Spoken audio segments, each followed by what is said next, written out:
यार दोस्तों, मेरे चैनल पर आपका स्वागत है।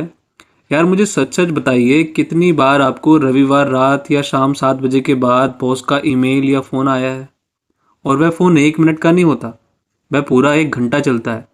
अगर आप भी इस हमेशा उपलब्ध रहने वाली समस्या से परेशान हैं, तो यह वीडियो आपके लिए बहुत असरदार हो सकता है। आज हम बात करेंगे डिस्कनेक्ट होने के अधिकार पर, जिस पर भारत में आखिरकार चर्चा शुरू हो गई है। आज हम डिस्कनेक्ट होने के अधिकार को समझेंगे, जो 2025 विधेयक बिल संसद में पेश हुआ है। उसका मतलब क्या है और यह आपके खाली समय के लिए कितना ज़रूरी है, चलिए देखते हैं। सबसे पहले मूल कारण देखते हैं। यह हमेशा उपलब्ध रहने का जाल, डिजिटल दुनिया तो बढ़िया है, लेकिन फ़ोन और लैपटॉप की वजह से हमारा दफ्तर सचमुच हर जगह है। हम हर समय उपलब्ध रहते हैं और यही सबसे बड़ी समस्या है। और इस लगातार जुड़े रहने की बड़ी कीमत है दोस्तों। इससे तनाव और थकावट होती है, मानसिक तनाव बढ़ता है और आपकी नींद यानी कि स्लीप साइकिल पूरी तरह खराब हो जाती है। दिमाग को आराम ही नहीं मिल पाता। तो समाधान आसान है, डिस्कनेक्ट होने का अधिकार। यह प्रस्तावित कानून आपको कानूनी शक्ति देगा कि आप आखिरकार काम से हट सकें और कोई आपको परेशान ना कर सके। इस विधेयक का नाम है डिस्कनेक्ट होने का अधिकार विधेयक 2025।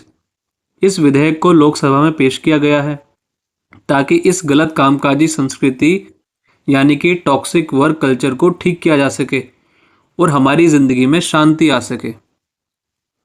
अगर यह अधिनियम कानून बन गया तो आपको 2 बड़े अधिकार मिलेंगे। पहला, आप सीधे मना कर सकते हैं। दूसरा, आपको सजा या जुर्माना नहीं दिया जा सकता।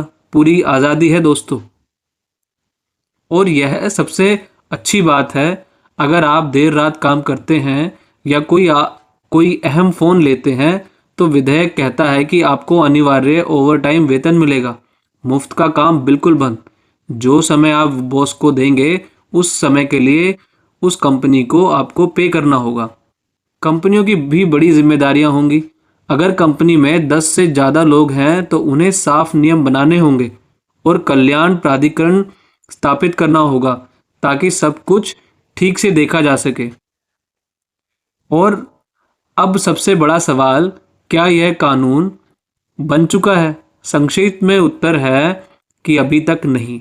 यह एक निजी सदस्य विधेयक, प्राइवेट मेंबर्स बिल है। ये कम ही पारित होते हैं, लेकिन ये चर्चा को मजबूर करने के लिए बहुत ज़रूरी होते हैं। इस तरह की चीज़ों से बहुत फ़ायदा होता है। रुकावटें भी बहुत हैं दोस्तों। वैश्विक समय क्षेत्रों की वजह से सूचना प्रौद्योगिकी यानी कि आईआईटी और बीपीओ में देर रात फ़ोन आते ही हैं। और स्टार्टअप्स में तो छोटी छोटी टीम्स होती हैं जहां अनियमित घंटों में काम चलता है। इसको नियंत्रित करने का बहुत ही मुश्किल हो चुका है, जिसको नियंत्रित करना इतना इम्पॉसिबल हो चुका है कि ये नेवर एंडिंग प्रोसेस बन चुका है। हम खास समूह में शामिल हो रहे हैं। फ्रांस तो इस कानून का प्रणेता है।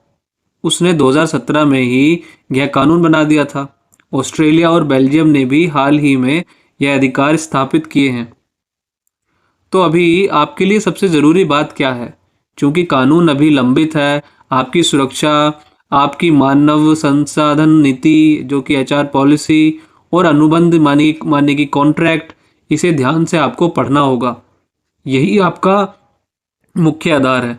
अगर आप अपने कॉन्ट्रैक्ट्स को, अपने ऑफर लेटर्स को अच्छे से नहीं पढ़ते हैं तो आप बहुत बड़ी मुसीबत में आ सकते हैं। तो इनकी समझ हमें बहुत अच्छे से होनी चाहिए। अगर अभी तक आपने नहीं पढ़ा है तो उसको अच्छे से वापस से उसको रिविजिट करें ताकि आपको फ्यूचर में आने वाली समस्या से बच सकें। जब तक कानून नहीं आता, ये व्यवहारिक सुझाव अपनाइए। सीमाएं खुद तय करें। देर रात ईमेल के लिए शेड्यूल सेंड करें। इस तरह का कोई चीज़, ये इस तरह की चीज़ होती है, उसका आप उपयोग करना स्टार्ट कर सकते हैं। और कार्यालय से बाहर यानी कि आउट ऑफ ऑफिस का संदेश हमेशा स्पष्ट रखें। हमेशा बता के रखें कि आपका क्या रूल है। तो दोस्तों, डिस्कनेक्ट होने का अधिकार विधेयक 2025 की पूरी कहानी यहाँ समाप्त होती है। सूचित रहें, सशक्त रहें और अगर ये जानकारी पसंद आई है तो लाइक बटन ज़रूर दबाएं। हम लाते रहेंगे सभी के लिए मुफ्त कानूनी शिक्षा।